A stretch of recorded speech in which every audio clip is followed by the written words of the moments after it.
Welcome back, everybody, to another episode of the Josh Carr Show. Today we'll be talking about the fiery debate between Ron DeSantis and Nikki Haley, the last one before the Iowa caucus. And here's the thing, there was a lot of boring moments in this debate. I'm only going to be talking about the interesting things that actually happened during the debate. And I'll just say right off the bat, the debate was not as fun without Vivek Ramaswamy there. You need Vivek Ramaswamy to be talking over Nikki Haley and Ron DeSantis. It just wasn't the same without him, so It was a good debate overall. I mean, there were some good moments, especially some attacking of Donald Trump, which was definitely necessary for both of them, as we'll talk about. It wasn't enough, but without Vivek Ramaswamy, there was a little bit of an oomph missing, and I'm sad about it. I hope to see him in further debates, even though I think he will probably drop out if he doesn't win the Iowa caucus, which seems a low likelihood at this point, and that's just the way it is. But what I'm going to do today is I'm going to be talking about Ron DeSantis first and then Nikki Haley, some of their moments, pretty much their highlights from the debate, and what was interesting and how there was this kind of dichotomy between the two, and what was so fascinating about it. And I'm not saying that this is super cut and dry, but you started to see this dichotomy between establishment and non-establishment. And obviously Nikki Haley is the establishment and Ron DeSantis is a non-establishment. Now here's the thing, I know what you're thinking. Ron DeSantis is the establishment. In some ways, sure, he is. But as we're going to talk about, because of the donor class and how it's moved with Nikki Haley, it's very clear that there are certain policies that she has to go for. Whereas Ron DeSantis, he almost has this safety in being able to publicly just say that he's still figuring out some of what he wants to do. And for the stuff that he knows for a fact he wants to do, he points towards Florida and talking about what he already did. Let me just start off. The best moment of the night for Ron DeSantis was basically his argument, and he made this towards the end of the debate, and he should have made it towards the beginning of the debate because nobody was watching by the end of the debate because it was 2 hours long on CNN, and no one wants to watch CNN for 2 hours. But anyway, his best moment of the night was basically his argument was, what good is Trump to us if these January 6th trials are the only message of 2024? And he's not even, he didn't make the argument that Donald Trump should be convicted of any crimes or that January 6th was this monumental moment that Democrats are saying it is, but he's just simply saying, we know already that the narrative on the left is that it's, Republicans are anti-democracy and that democracy is at stake. And he's saying, if Democrats can focus in on this, what good is Donald Trump to us? If he's barred from elections, whether it's fair or not, if he's barred from elections in certain states, Colorado doesn't matter so much, but Maine, on the other hand, matters. Maine always gets at least one they're one of those special states where they can split up their electoral votes, but usually at least one goes to the Republicans. And so if you're counting that out, you could be in serious trouble as a Republican. And he's basically just saying, why are we risking that? Which was very interesting. I haven't heard a single Republican make that argument. I'm not even saying that it was the right argument for DeSantis. I don't know if it was. I kind of almost need to think about it more. But he had to do something. He's losing. He's starting to lose ground with Nikki Haley, as we're going to talk about. But he's certainly losing to Donald Trump. And so what it comes down to is he has to do something drastic. And I wish that he had steered more into this. He made this argument, but it was almost like he was holding back a little bit because obviously you need Trump voters at this point in order to win the primary. And anyway, it was his best moment of the night, but if he had made it the whole night, he probably would have had a pretty good night. Some smaller notes about DeSantis. He showed some humanity at the beginning of the debate. He was pretty shaky, which is pretty normal. If you're in a high intensity situation, you're going to be a little shaky at the beginning and then get a little more confident. And you could see that with him. And I do kind of almost appreciate that about him. Obviously, you want a competent and humble and confident leader. But at the same time, to see a politician get up there and not be nervous at all almost makes you a little freaked out. Like they're an alien or they've done this too much. And to see DeSantis be just a little bit nervous, it wasn't that he wasn't confident in what he was saying, but his voice was a little shaky, showed some humanity and some nerves, and I thought that was interesting because I don't know if I've really heard that from him in other forums. But his message was very clear during the night. I don't make promises, I fulfill them. That's what DeSantis talked about all night. When he attacked Donald Trump, his attack on him was, generally speaking, Donald Trump made a lot of promises. Some of them he fulfilled, a lot of them he didn't. And the ones that he called him out on, he was right. Like, Donald Trump did not fulfill them. Talking about building a wall and having Mexico paid for it, nobody can argue that Donald Trump did that. He didn't do it. Didn't happen. Cutting into the bureaucracy. Donald Trump did not cut the bureaucracy. In fact, he probably increased it a lot, especially spending. I mean, spending and bureaucracy are kind of separate issues, but growing the executive branch certainly was something that Donald Trump did, and he promised not to do when he was president.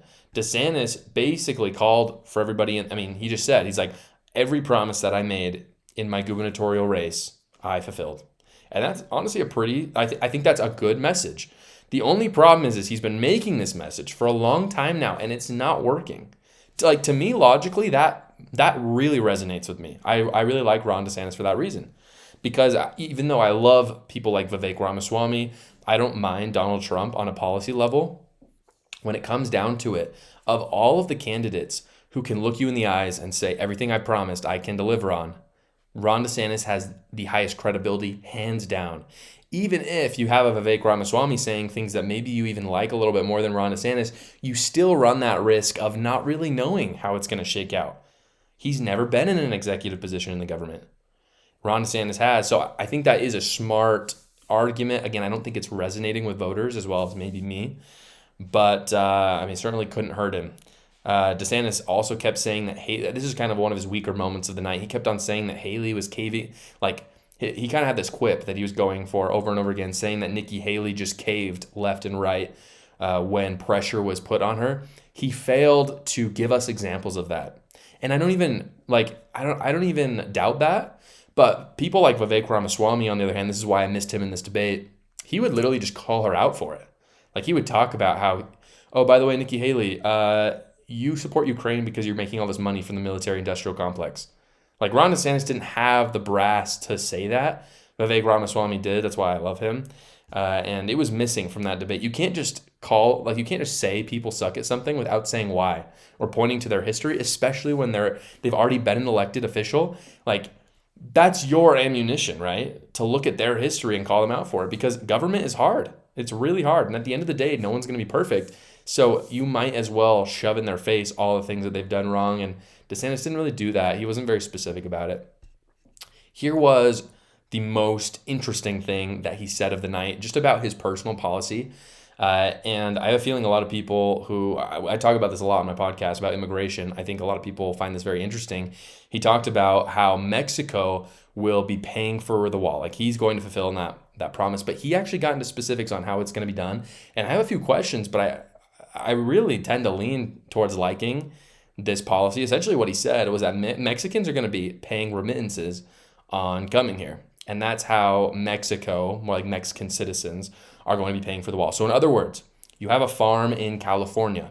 This farm, whether we like it or not, agriculture is mostly done by immigrants. A lot of Mexicans come over. I know this. I lived in rural Washington for 2 years, and I speak Spanish, so I know a lot of Mexicans there. And most of them were working in agriculture. Now, a lot of them were here illegally, but many of them were also here legally. They weren't citizens, but they were residents. They had green cards. They were working, and that's how they were able to be here.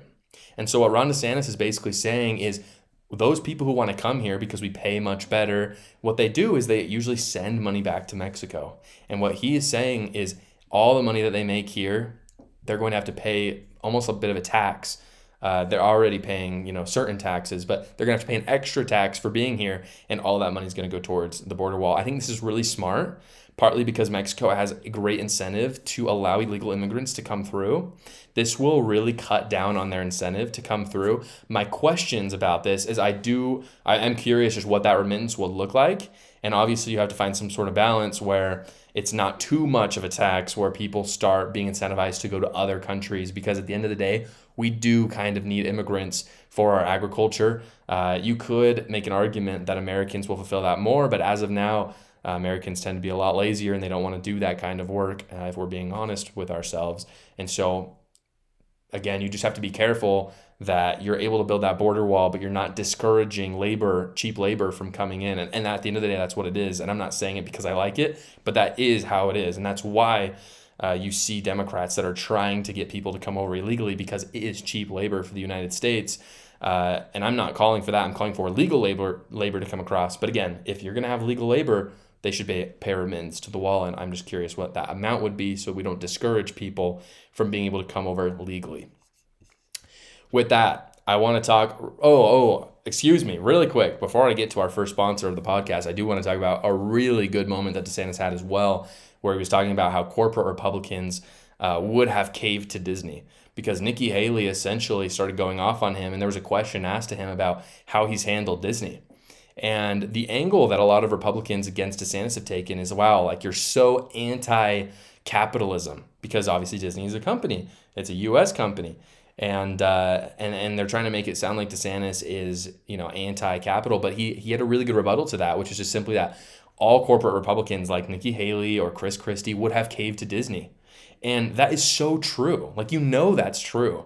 That if Nikki Haley or Chris Christie were the governors of Florida and they had a little bit of a battle, maybe a cultural, social battle, just like DeSantis is having with Disney, that they would threaten in some way to, I don't know, maybe take funding away from their campaign if they were funding their campaign before. And you just know that through the inner workings of those super PACs, people like Nikki Haley and Chris Christie would cave in a moment and give Disney whatever they want. And again, this is why I'm putting DeSantis in kind of this non-establishment role, because if you really look at what he's doing, he's basically saying, I don't give a crap about the money from you, Disney. I'm fighting you on social policies, which was the problem Republicans had forever, was that they weren't fighting on social policies. Why? Because these companies did not want them to, and they needed to follow the money. I mean, we're talking about the Koch brothers. I mean, all these BlackRock companies as well, that they fund Democrat candidates, but they fund Republican ones too. And his point about how the Republicans would have just caved to Disney was absolutely true. Really quick, guys, before we move on to Nikki Haley, I'm going to be talking a lot about Ukraine and Israel with her, because she had some fascinating comments that were actually really cringy. But I do want to talk about this first sponsor. They are Gulag America. Guys, I've been partnered with Gulag America for a while now. Why have you not gotten their stuff yet? Go to gulagamerica.com and get their patriotic apparel. It's super high quality, guys. I super love it. It's really cheap. Like it's very well priced. They've got stuff for warm weather, cold weather. Go check them out. If you use my code JoshCar10, you will get 10% off. Again, that's JoshCar10 at gulagamerica.com. Now, talking about Nikki Haley, I don't drink, guys. I'm not a drinker. But if I did, if I ever played a drinking game, I would have perished if I had taken a drink every time Nikki Haley said DeSantisLies.com. Now, if you didn't have an opportunity to watch this debate, and I sincerely hope you didn't because it was too long, she referred pretty much every question. I don't know if this was like a strategy for her, but it was truly every question that she was given. She responded with something along the lines of DeSantisLies.com, which is a website that her and her campaign set up to show about all the lies that Ron DeSantis had said about Nikki Haley. Now, here's the thing. I went to the website. Some of the stuff on the website is really good. Some of it's kind of crap. But she said it way too much. She said DeSantisLies.com so many freaking times during this debate. It got kind of annoying. Again, it's an interesting strategy to me, because is Ron DeSantis ahead of Nikki Haley? Yeah, maybe by a smidgen, right? The momentum is certainly with Nikki Haley. But somebody is up 40 points on you. Why do you not make like a TrumpLies.com? Don't make it like he's not really your enemy. And I'm not saying this because I'm trying to protect Ron DeSantis. I'm just saying on a purely strategic level, you got to take out Trump, man. Like, he is way ahead of you. And so, I don't know. I didn't really get the point of it. I mean, the whole point of the debate was kind of ludicrous in the first place, and I'll talk about that at the end. But like, you've got second and third place. You need first place there, or what's the point in having the debate? In any case, Nikki Haley's big gaffe of the night was on foreign aid. There was a lot of talk about Ukraine and Israel, which is great because that's where a lot of Republicans differ, right? You've got people more like Vivek Ramaswamy and a little bit of Ron DeSantis, and then you got the Chris Christies and the Nikki Haleys. DeSantis pointed out during this debate that Nikki Haley says that she's basically saying that she wants to give unequivocal support to Ukraine, but she never talks about how the war ends. And no one does on that side, by the way. And what was crazy is that DeSantis pointed out that anytime Nikki Haley has talked about the war ending, it's gone with the admittance of Ukraine to NATO. And that essentially means that we're going to send tons of cash and weapons to them, because if it's a NATO country, we have the obligation to send cash and troops to help them. So basically, I mean, one of his best moments of the night was he said that you can take the ambassador out of the UN, but you can't take the UN out of the ambassador. And that's exactly right. The UN is a failing institution, and the underlying philosophies that Nikki Haley has are really ridiculous. She said literally the words, quote, "Give Israel whatever it wants to end Hamas." Now, on your surface, you might listen to that and you might say, yeah, I mean, Hamas is evil. 90% of Americans agree that Hamas should be obliterated and that Israel should have the right to do that. But give Israel whatever it wants to end Hamas? No. Israel can handle that on its own. We don't even need to get involved in that. Like, Israel already wants to do that. It's so clear. We want Hamas dead, yes. Israel wants Hamas dead, awesome. So just let Israel do it. It's a win-win for us. We don't have to send the money. Hamas is gone. Throughout the whole debate, she's talked about how it's all about freedom. We're fighting for freedom. She's taking this foreign policy strategy that basically George Bush had, which has no limits on it, talking about how we need to send money to people to ensure that freedom is across the world. And she forgets that she is running for commander-in-chief of this nation. I know that she believes in immigration reform. I know that she's trying to I also believe that she's trying to shut down the southern border, which is good. But at the end of the day, Nikki Haley is trying to be a president for the world, and that's not what the U.S. president should do. The U.S. president is in charge of the United States, not Ukraine and not Israel. And yes, we can help them with all the intel we want. We can even show them how our military functions so they can be a more efficient military. But we should not send them weapons, we should not send them cash, and we should not send them troops. And Nikki Haley the whole time talked about how we should send them weapons and weapons and weapons. She conceded at one point that we should not send cash to Ukraine because obviously it's being used incorrectly. But I go a step further, and I don't think it makes sense to send them weapons at all. And Nikki Haley has basically said there are no limits to what we should send Ukraine, which is ludicrous. And I think for those who had ears to hear during this debate, they were so turned off by that. I certainly was. This was the best argument. Obviously, you can tell I don't love Nikki Haley. It's no secret. But here's the thing. She had a really good argument, and this argument was so good that it almost makes me want to vote for her in the primary. I know that sounds crazy, but when you hear what the argument is, and it is based in facts, by the way, and logic, maybe you'll be persuaded as well. So here's what she said. She basically said that in every poll, well, not in every poll, but in a recent poll, and in most polls, Haley beats Biden by 17 points. That's a real poll that came out. Now, sure, you could say polls, are inaccurate. Yeah, they're inaccurate sometimes. I agree with you. Trump against Biden wins by about 2 points on average, okay? But like you just said, polls sometimes can be, a little shaky. So does 2 points really inspire confidence in me? No, it doesn't, okay? DeSantis, on the other hand, loses in today's polls by a little bit, maybe about 2 points. Now, again, do I think that this matters a ton? No. Again, 2 points, not a lot. 17 points, though, is a lot. And here's the thing. Everyone can agree. We don't want Joe Biden to be president. Do I think Nikki Haley would be a better president than Joe Biden? Of course I do. Are you crazy? Because what? Joe Biden's going to keep sending aid to Ukraine. Is Nikki Haley going to do that still? Yes. But at least our southern border is going to be secure. At least the economy is going to rebound, right? It's not going to be the best, but it's definitely going to be the best between her and Biden. And so that was a very good point from Nikki Haley. Again, similar to the best point that Ron DeSantis made. She needed to make that the whole theme of the night. And she did not do it. And if she had done that, she's still getting momentum, but I think if she had done that, she may have even swayed some listening Trump supporters. Really quick, guys, I do want to talk about just a couple other things about the debate. Before we do that, I do want to get in a word about our second sponsors. Hey, babe, do you know where we stored Milo's leash? I think he's finally old enough to start walking. It's in a bin in the garage. Normally, I'd be upset that I have to rummage through bin after bin. But I don't have to because I have Smart Labels. I already know where I stored my stuff because last week I put a smart label on my dog bin, created an online label and scanned it with the free Smart Labels app, cataloged the contents of the bin, and now I can simply search it in my app and know where to find it. The best part is the first year is free, so go check out your Smart Labels at Amazon or Walmart.com. Now talking about the overall thoughts that I have about the debate, I thought the CNN moderators did a pretty good job. I was really surprised. In the past, liberal media tends to be really strict. I mean, you saw it with, I think it was NBC that did the second or third debate. They were just so stinking intense about the debate where it can't breathe at all, and they're not really interacting, and it's worthless. And so I was expecting that from CNN, but they didn't do it. They actually let the debate breathe quite a bit, which is easier to do when there's two candidates. And for that reason, I thought the debate was a lot better than some of the past debates because they were actually able to have an interaction and attack each other, which some people are like, I hate it when, they're being rude and attacking each other. I think it's great. I think we need to hear about the dirt on both of these individuals because that's how we make an informed decision. And of course, they are the prime person to attack the other person. They have the most incentive to do it. I did appreciate them just like putting up the questions on the screen so that we could be reminded when candidates don't actually answer the questions.